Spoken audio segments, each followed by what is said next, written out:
Om Shri Sai Ram. Most humble pranams at the lotus feet of our beloved Bhagwan. Respected elders, sisters and brothers. उठो, जागो और तब तक मत रुको जब तक तुम अपनी मंजिल ना पालो. Arise, awake and stop not till your goal is reached. For years, these lines of Swami Vivekananda have aroused the whole young generation. Swami Vivekananda is one of the most inspiring and powerful personalities of the modern India, produced by our great motherland, Bharat. To seek the answers for some of the fundamental questions of our life, Naren, as he was then, wandered at various places and finally got the fulfillment under the tutelage of his God-realized master, Ramakrishna Paramhans. But even then, the necessary learning for him was not complete. He traveled throughout the length and breadth of India, right from Himalayas to Cape Comorin, to grasp the comprehensiveness of the vast whole, of which his master's life and personality was a living model. Today, we, Sai youth and the Bal Vikas students of Sri Satya Sai Seva Organization, Rajasthan, find immense pleasure in presenting before you a drama in Hindi entitled Amrit Putra Swami Vivekananda, with the hope that every student of our Bhagwan be a beacon of light like Swami Vivekananda and spread the glory of our divine master, Bhagwan Sri Satya Sai Baba. Jai Sai Ram.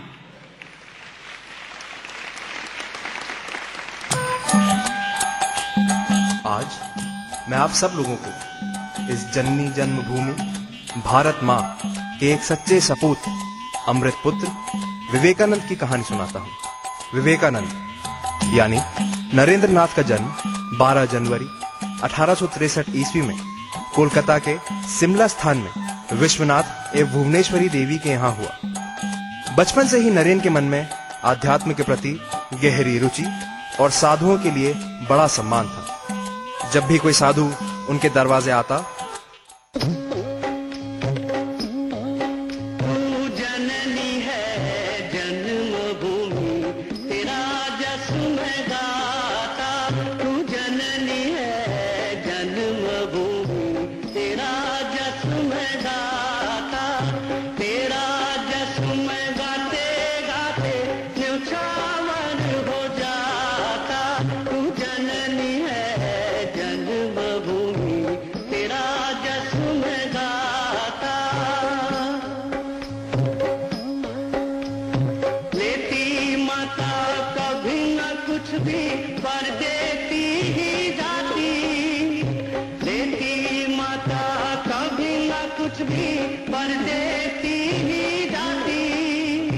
कर्तव्यों को राम बनाती, मुख से गीता गाती, हर विरक्ति है दिन प्रीति की, कहती मेरी माता माता तेरा जसु मैं गाता, माता तेरा जसु मैं गाता।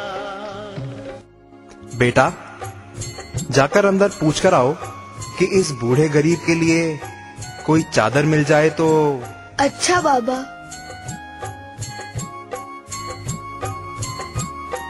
ये लो बाबा। धन्य हो बेटा, तुम्हारा हृदय बहुत महान है, भगवान तुम्हारी रक्षा करे। बाबा, आपने कभी भगवान को देखा है? ऐसे हमारे भाग्य कहाँ बेटा, उन्हीं के दर्शन के लिए तो दर दर भटकते हैं। पर हाँ, तुम्हारी आंखों में मुझे उनकी झलक दिखती है। तुम्हें अवश्य ही एक दिन उनके दर्शन होंगे। और इस तरह नरेन ने ईश्वर की खोज प्रारंभ कर दी। उस समय कई बंगाली युवक ब्रह्म समाज की प्रार्थना सभा में जाया करते थे। नरेन भी ईश्वर की खोज में ब्रह्म समाज में जाने लगे।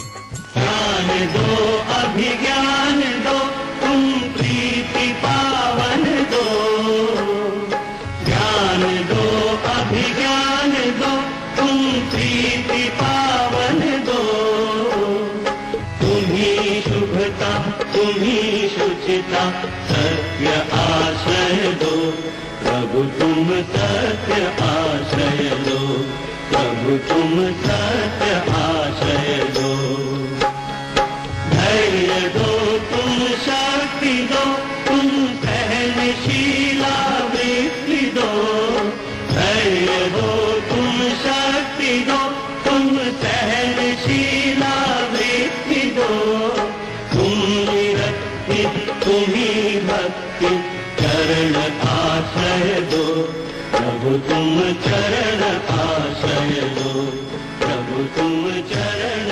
आश्रय दो। अरे नरेन, बहुत चुप चुप हो, परेशान लगते हो, क्या बात है? कुछ नहीं। हाँ, मगर ये सच है, कई दिनों से एक अजीब सी परेशानी ने मुझे घेरा हुआ है। मैं कुछ समय से ब्रह्म समाज में आ रहा हूं। ब्रह्म समाज जिन बातों पर जोर देता है, मुझे उन पर भी आस्था है। मूर्ति पूजा और जाति प्रथा के लिए मेरे मन में कोई आदर नहीं। स्त्री शिक्षा और नारी स्वतंत्रता पर मुझे विश्वास है। मैं आपके लेखों और आपके भाषणों से काफी प्रेरित हुआ हूं, मगर फिर भी कोई एक ऐसी चीज है जो मुझे। क्या है वो? किस चीज की तुम्हें खोज है? केशव बाबू, मैं ईश्वर का अनुभव नहीं कर पा रहा हूं।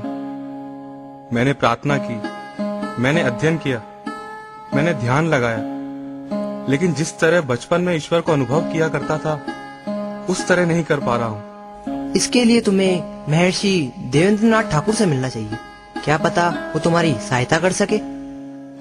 महाशय, क्या आपने क्या कभी ईश्वर को देखा है? नरेन, तुम्हारा आंख एकदम जोगियों का समान है, तुमको ध्यान करना चाहिए।